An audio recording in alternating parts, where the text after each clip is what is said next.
Chag Sameach to everybody. Chag Sameach is Hebrew, basically means happy holiday. And I've dropped that one into the chat because it might be useful to you in the future. Um, it's an all-purpose Jewish greeting that you can use if you're not too sure what to say to somebody on Passover or Hanukkah or something.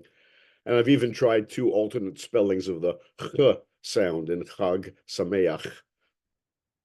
Also, I want to say this is Zman Simchatenu.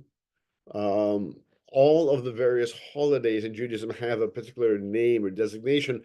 This one is called Zman Simchatenu, which means the season of our joy. So it's certainly a pleasure to be here. It's a strange designation because, as I'll go into it, there are a lot of rituals connected with the holiday, and they aren't particularly, rah-rah joyous things to do.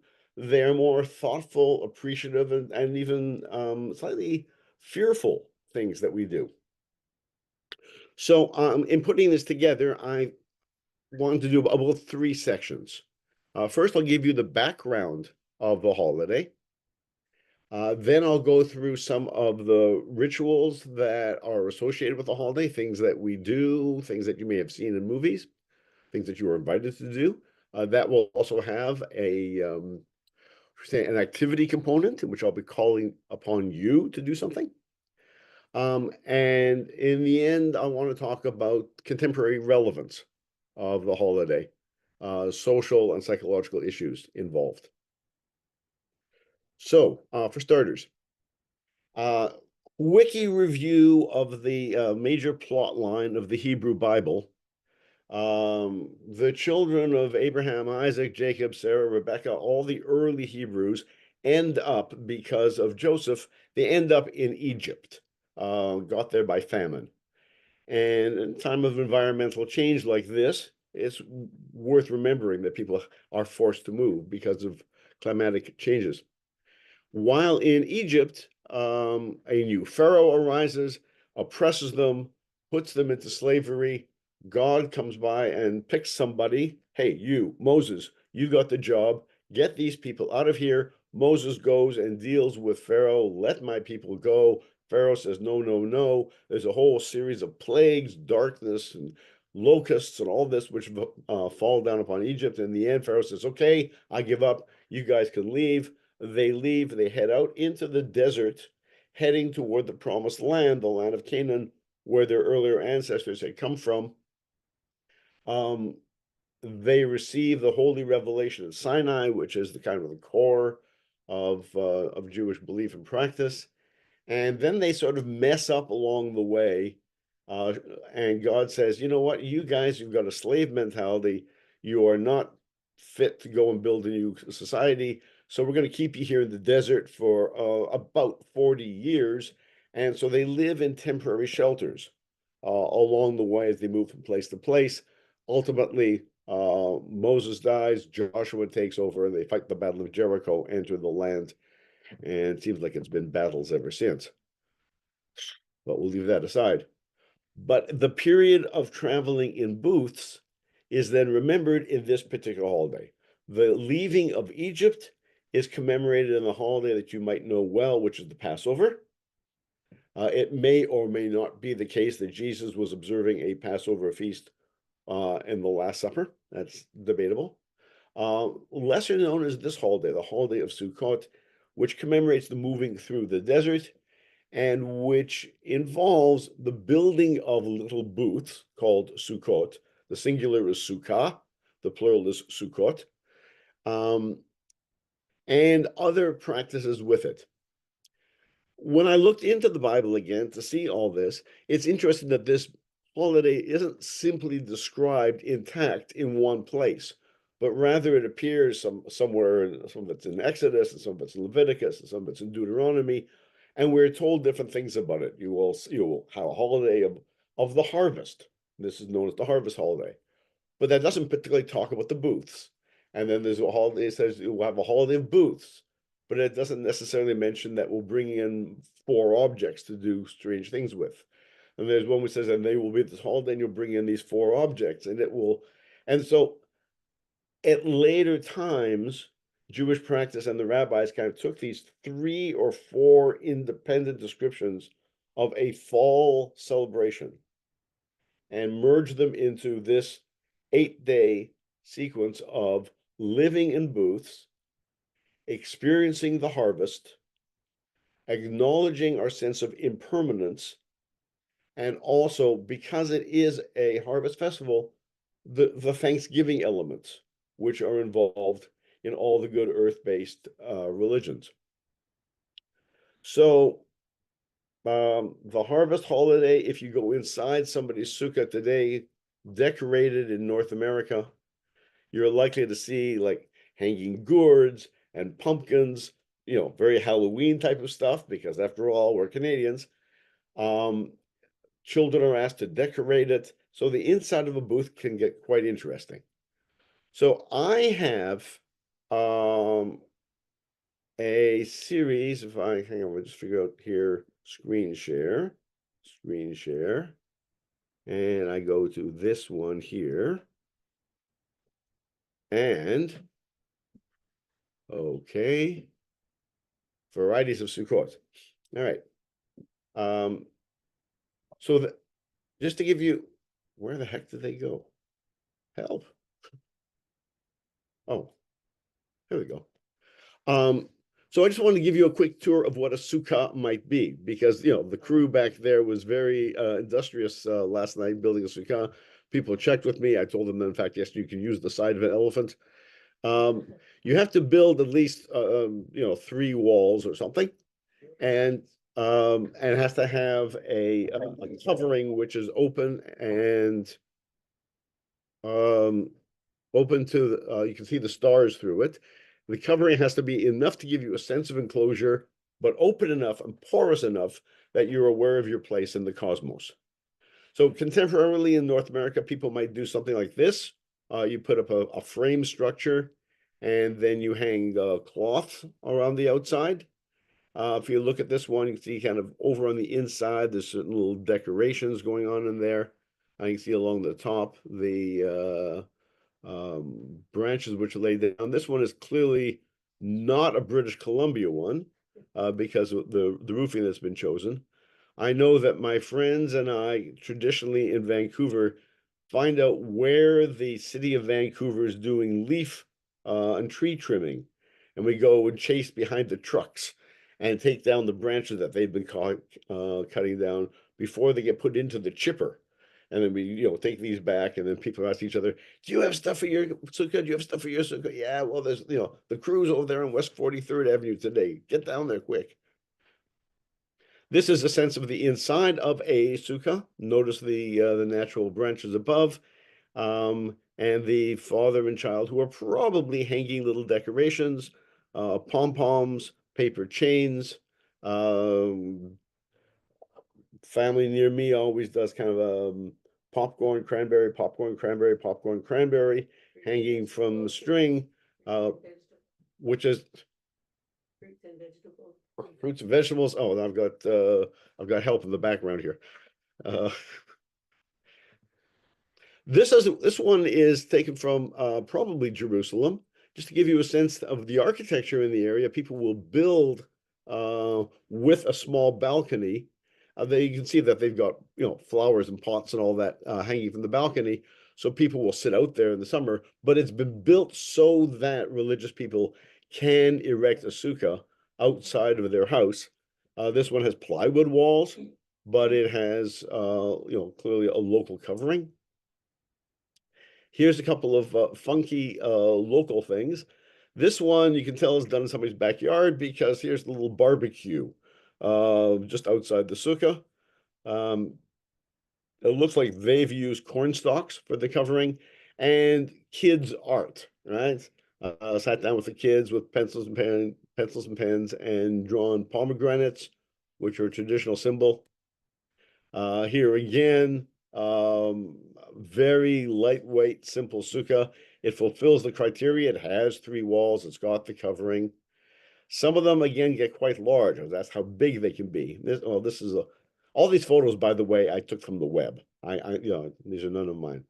But you can see inside the sukkah, which has a major cross beam at the center structurally, and then they've put bamboo along the top, which is a natural ingredient, but I don't think they can see the stars. So I might be a little picky on this one. But there's a lot of artwork decorates the wall. You have at the very back there a Happy New Year, Shana Tova, dove of peace. And some of them can get quite elegant. I mean, fine tablecloth settings, beautiful tapestries down the side. So some people can really kind of, really make a big to-do of it. And partly it's because it's unlikely that this family actually has 4, 10, about a dozen people in it, but they are probably big into the practice, which I'll come to, of inviting guests. And it is traditional to invite guests. The word which is used as an Aramaic word, ushpitzin. But the idea of the sukkah becomes actually a fertile ground for creativity. A number of years ago, there was a contest or an exposition in New York City called Sukkah City, in which they gave people the basic criteria for a sukkah: how big, how tall, what the top must be, and the fact that the walls can be anything. And people came up with just a variety of creative sukkah ideas. That's one. Here's another one with the wood slats leaning in, and there seems to be almost like a giant eagle's nest type of material above it. This is set up in one of the parks in New York, and if you look behind that one over there, is this one. I'm not too sure this necessarily would satisfy the rabbinic criteria, because I don't know whether a circle constitutes 3 walls. It might, but you can see the idea that it's sort of very tree-like, including, if you look in close, birdhouses. The thing is just filled with little birdhouses. And the artists have kind of replicated nature in that way and tried to invite nature to share with. Here's simply somebody else's photo of people sitting in that sukkah. And as I said, you could even make a one-person sukkah if you're alone. Look at this little elegant thing on the roof of some deck. I don't recognize the city where it is. This particular sukkah I noticed online from a place that you can order them from. This is a prefab sukkah. I don't think it's IKEA who carries it, but you can probably put it all together with a little IKEA wrench.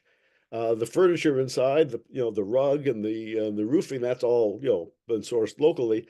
But I suspect the framing and the mesh is all part of this kit. You can get it from, I don't know, Sukkahs Are Us or something like that. And I'll come back to that one later. Okay. So now I have to kind of figure out how to end screen sharing. Just hit end at the top there. Just hit and stop share up there. Thank you. And we're back to me. So those are, just a variety of the creativity that can go into it. And I mentioned the idea of having guests. The Ushpizin is the old Aramaic name. And the Orthodox way of doing it is you invite in the various guests from sort of our ancestors from the Bible, Abraham and Moses and all that on different days. Over the course of the 7 or 8 days, you can invite quite a few. A more contemporary view, in fact, is that many of us will try to who do we wish were with us here tonight? And we might invite in teachers. We might invite in people who are traveling or away, and very often people will invite in those who have departed. I was asked this the other night, who did I want? And I just suddenly wanted my grandmother, who I last saw when I was 12 years old before she passed away. And we try to bring the spirits of various people to dwell with us. That's a sukkah. But I want to go now to something a little different. And don't ask me any questions, just do what I tell you to do. Here's the activity part of our time together. I want you to get up when I say go, and you will have 60 seconds. That's it. To go and locate 4 items in the room where you are. Any 4 items. It could be a spoon, it could be a book, it could be you know, the only criterion I have is that they're small enough that you can hold all 4 of them together in your hand. Okay? And for those of you who are all there together in one room, run around in a melee, grabbing this, grabbing that, grabbing the other, and come back here to the screen. All right. So 4 items, anything at all, so long as you can hold them all together. I'll meet you back here in 60 seconds. On your mark, get set, go.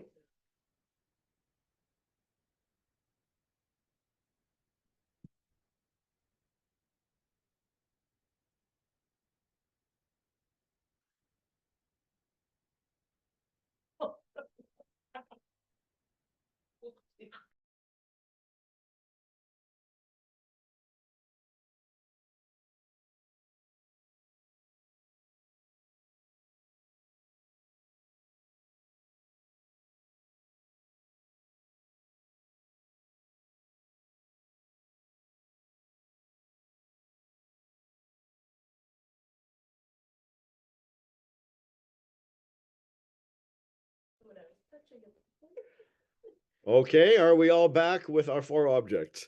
I'm not too sure what's been chosen, but the 2 people behind me were cackling feverishly, and I had to turn off my, I had to mute here. So here's what I want you to do. I want you to look at the 4 objects, whatever they are.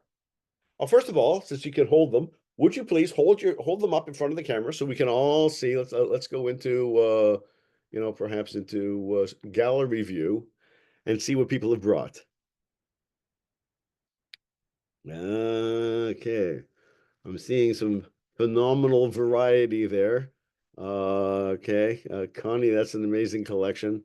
All right, Sam, you've got them all in one hand. That's good. They're small, but you've got them collected. Yeah. Oh, Dorothy, yours are. Oh, I make out the apple. Can't see the rest. Okay. And for the crew who's behind me, all right. Now, here's what you need to do. You have to look at the 4 objects, which are 4 diverse objects, have almost nothing in common, and find one way in which 2 of them share some quality. Any quality, like, oh yeah, they're both stones, or they both belong to my son, or I got them both in the kitchen, whatever it is. Find a way in which 2 of them share a quality, but the other 2 don't have that quality. So you can kind of sort.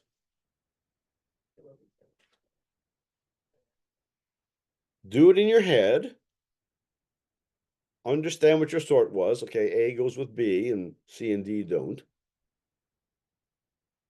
Now, I want you to do a different sort, find another way that 2 different things go together, like the way B goes with D, perhaps, or B goes with C.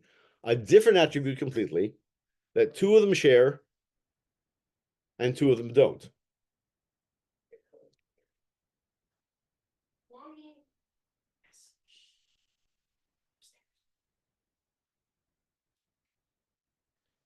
Now, if you've got that in your head, I would like people to, if somebody could just unmute, come up and show us the 4 objects you have and how you've grouped them this way and how you group them that way. Okay, I'm going to go into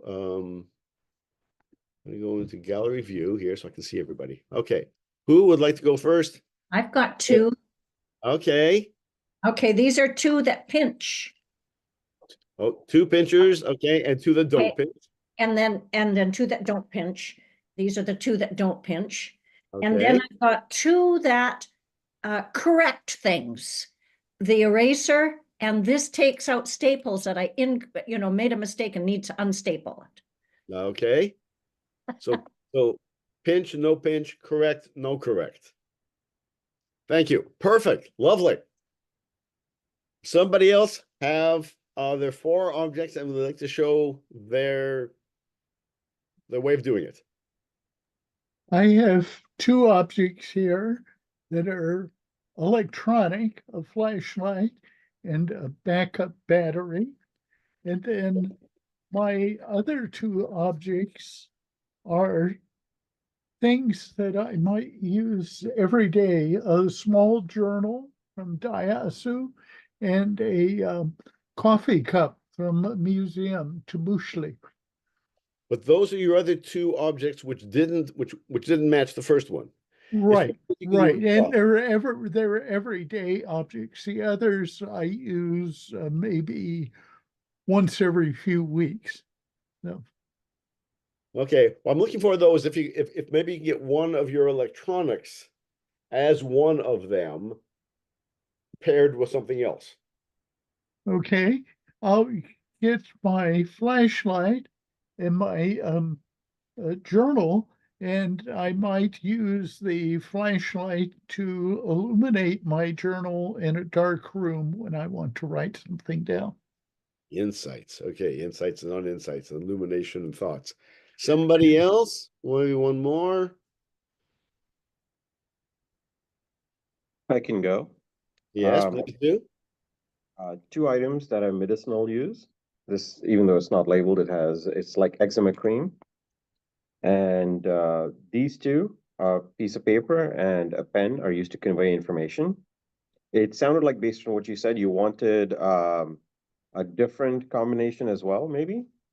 Yeah, so of I the four items, A goes with B one time and A goes with D another time, right? Yeah, both of these, I guess three of the things have writing in them, but these two have writing that, is like informational, that's useful. I guess this pen also has writing in it, but it's like a logo. Now, the reason I did that is because I have here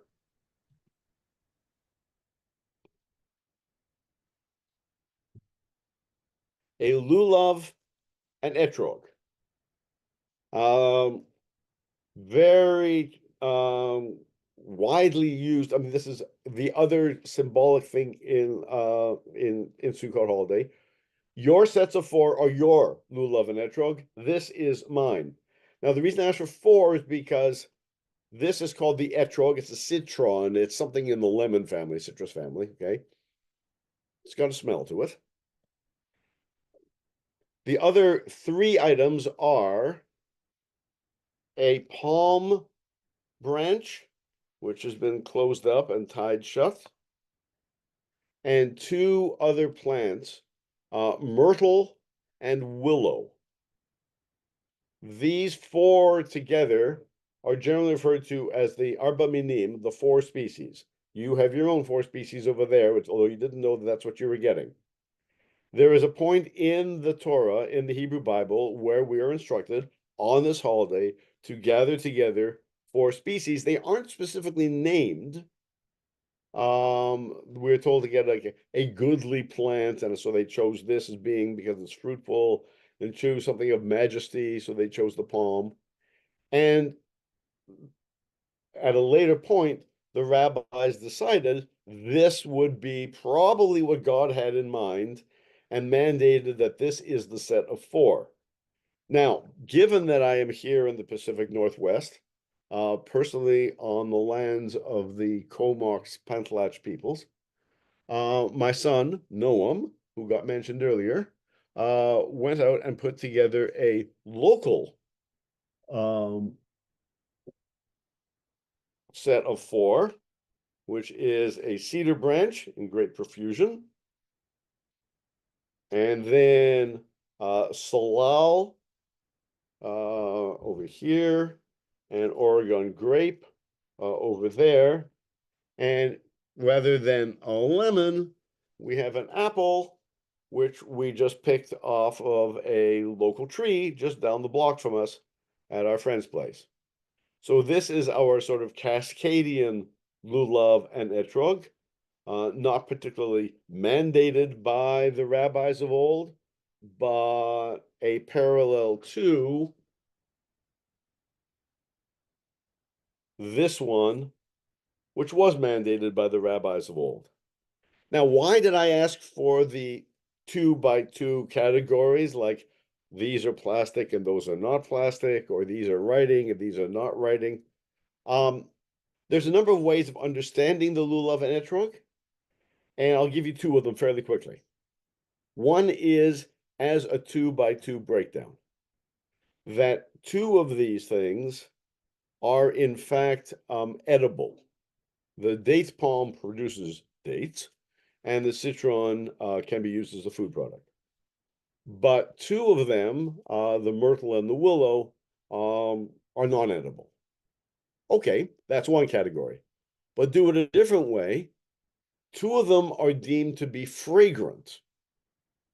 By this point, they've all kind of dried up, so it's a little lost here.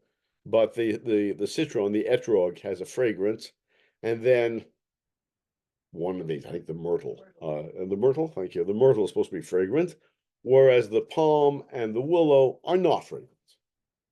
So what you have is you have something which is both edible and fragrant, something which is edible but not fragrant.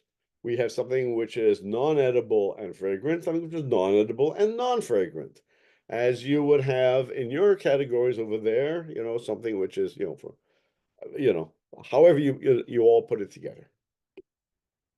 All of that is deemed to be a metaphor. And the metaphor is that there are people of spirit, and that's what the fragrance represents, and there are people of action, and that's what the fruitfulness represents. Some people are blessed by spirit or are involved in spiritual quest, and also very active in social action, in trying to repair the world, in working for justice, in taking care of the ill, in whatever it is. Those are people with fragrance and edibility, okay? But there are people who are very involved in the spiritual world, but are not particularly out there in the world doing a lot of good work. On the other hand, there are people for whom the spiritual world is not important, it's not part of their driver, but they are very, very active in peace work, environmental concerns, caring for the elderly or the sick or whatever it is. So they are without spirit, but with work. And then there are people who I don't know, they're Canucks fans. No spirit, no. But the fact is, our community represents all of us. And the reason I wanted you to have 4 items that you could hold in your hand is because what the rabbis say is that we bring all 4 of them together.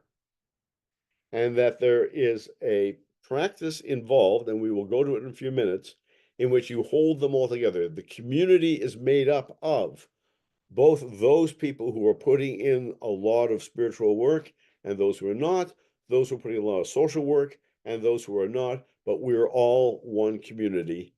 And your personal, find lulav around your house will represent that. And next time you look at it, you might actually think, oh, this is my spiritual side, but it's not my side that's doing a whole lot of whatever. There is another way of looking at the Arba Minim. The Arba Minim, which translates as 4 types. There is a whole other interpretation of them, because the Bible doesn't actually give an interpretation. These are all later on. The lulav, the long one, these are all deemed to be parts of the body, representatives of the human being. So the lulav is our spine. It's our strength, it's our backbone, it's our determination. The etrog is the heart.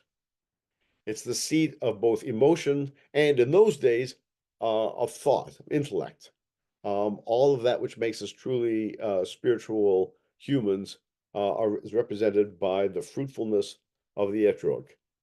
The shapes of the myrtle and of the willow, one looks like eyes and one looks like lips. And so this represents what we take in, how we perceive the world, our senses of perception. And this, our lips, is what we put out to the world, our senses of expression. So our strength, our awareness, our speech, our hearts and minds, that is also all held together. And though your particular lulav made of your random objects there don't have these shapes, feel free to imbue them with that. So what do? Every day, you go into your sukkah, if possible, or you bring them to the synagogue, or you do it in the house. And you take these items, hold them together, and we shake them in the 6 cardinal directions. 6 cardinal directions being, to your right, to your left, forward, back, up, and down. Now, there are people here who are well versed in, I think, earth practices, might even be better than me in explaining them. I just want to read you a quick poem which I was given. To the east, which in this case, let's see, I'm facing north right now here, so there's east. Okay. The east, vision, ruach, spirit, vision and perspective. And as I move this to the east, we give thanks for the gifts of new beginnings and possibilities, open to gifts of insight and perspective. To the south, behind me, the quality here is Aish, fire. It's about passion, creativity, and devotion. And the attached prayer is we give thanks for the abiding love that sustains us and opens us to passionate inspiration. To the west, the spirit of Mayim, water, right? We've had wind, fire, water. We give thanks to the bestowed by the unfolding mystery. And we ask for security, we trust to engage, and we participate in what is unfolding. And then to the north, which is the way I'm facing now, clearly is the earth, full of ancient wisdom. And we pointed this way, we honor our ancestors, and all of the earth, we're open to the wisdom, and we live in reverent relationship to them. Going up, of course, we acknowledge all that is beyond us, the heavens, all things beyond our way of knowing. And when we go down to the earth, we are based in our home, our sense of rootedness, our sense of location. And in the end, we bring it in to us, touching the heart, trying to ground ourselves in all of that. Now that's a poem or an inspiration that I was given the other day when I was shaking the lulav with some teachers of mine. I have simply a much simpler one, and maybe be helpful to you because I'm going to invite you to do this. I'm a righty. When I shake to the right, I'm acknowledging my strengths. And when I shake to the left, I'm still honoring the areas in which I am weak. When I shake forward, I invest it with my hopes for the future. And when I shake backwards, I do it with an appreciation of the past. And like Edith Piaf, rien, je ne regrette rien. Above, to a spiritual growth, which I hope to have. And down to a groundedness of action. And so I invite you now to take your 4 things, look at them, imbue them with a sense of meaning, qualities, stand up. You've been sitting in front of the computer for too long. And at your own speed, shake them, your 4 items, in all 6 directions. Past, present, strength, weakness, and in the end, bring it to your heart and incorporating all the lessons of life that Sukkot can bring you.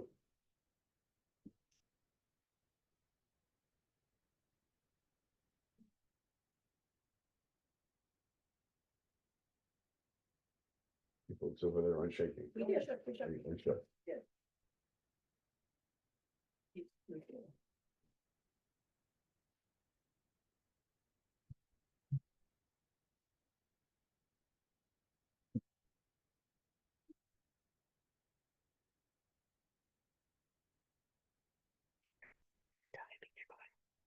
Okay.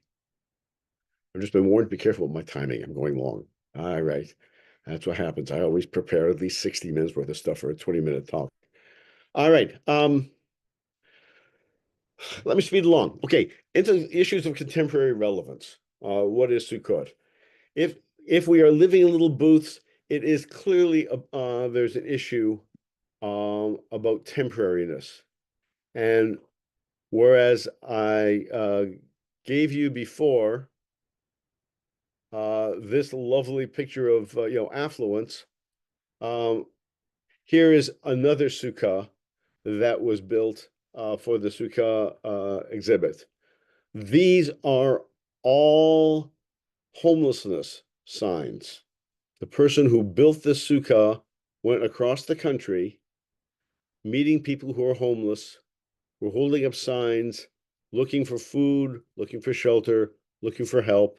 He bought every one of the signs, cardboard signs, off the people, telling them what he was building. And then this sukkah, which is composed of the actual elements of homelessness of the people in the streets of America, speaks to the social impact of what Sukkot should tell us.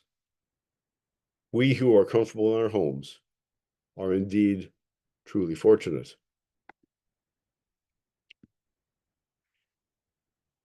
Homelessness is one of the messages, but I have to also acknowledge, and it's underplayed, since it is a festival which acknowledges a time that we traveled from place to place, the terrible impact on refugees. And as a Jewish person, I am aware of the people who cannot go back to their kibbutz because of the horror and the trauma of waking up one morning on the 7th to invasion and just cannot go back. To the people in northern Israel who cannot go back to their area for waking up on the 8th when the shells started coming for Hezbollah. But beyond that, the tens of thousands, hundreds of thousands, millions of displaced Gazans and now Lebanese who woke up one morning to orders to vacate because the planes were coming over and that their pharmacies were bombed. They took their children from Khan Yunis and went to Gaza City because that was safe. And then they had to leave Gaza City and go to Rafah because that was safe. And then Rafah, they were bombed and moved 2, 3, 4, 5 times. The sense of horror that refugees are living through today, especially the refugees in the country surrounding Israel, and for which the religious leadership on both sides bears the responsibility of putting politics above humanity. Anyway, I can't not say that. The final thing that I want to go to is that Sukkot is traditionally viewed as the harvest festival.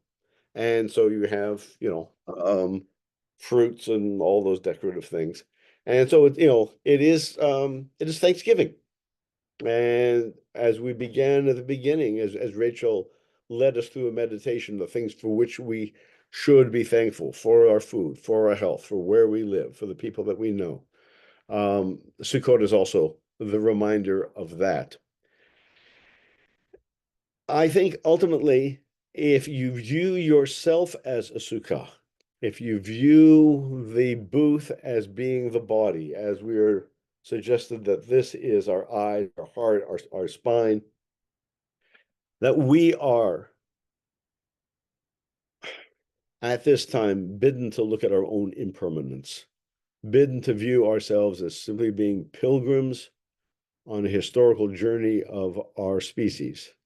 And that for the short time that I am given on this earth, and as I watch various parts of that body decay, and then try to remind myself, no, no, no, I'm a young man.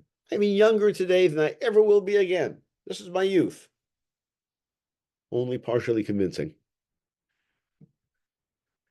It's a time of feeling gratitude, but also feeling some fear, feeling the impermanence, looking up through the sukkah at the sky and feeling my total insignificance in the world of the total cosmos, feeling the fear that, oh my gosh, I hope we can sit in the sukkah before the rain comes. And sure enough, we had a lovely first night, and then we got washed out.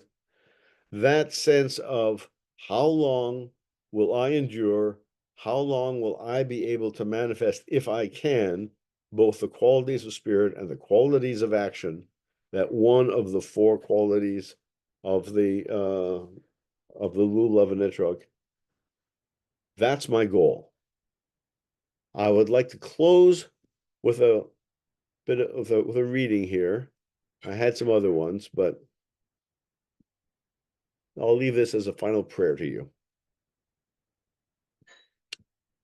Ribono Shel Olam, Master of the universe, through the agency of the life force and the intelligence that you have placed within the etrog, the lulav, the willow, the myrtle, may our hearts be filled with compassion and joy. May our spines be strong and upright. May our eyes look for the good in each other. May our mouths speak with kindness, with wisdom. May we taste and smell the beauty that is around us. May what we have learned be applied to what we do. And may what we do inspire us to learn even more. And may these good deeds and studies be aligned in a unity as we seek to walk in your ways. Amen.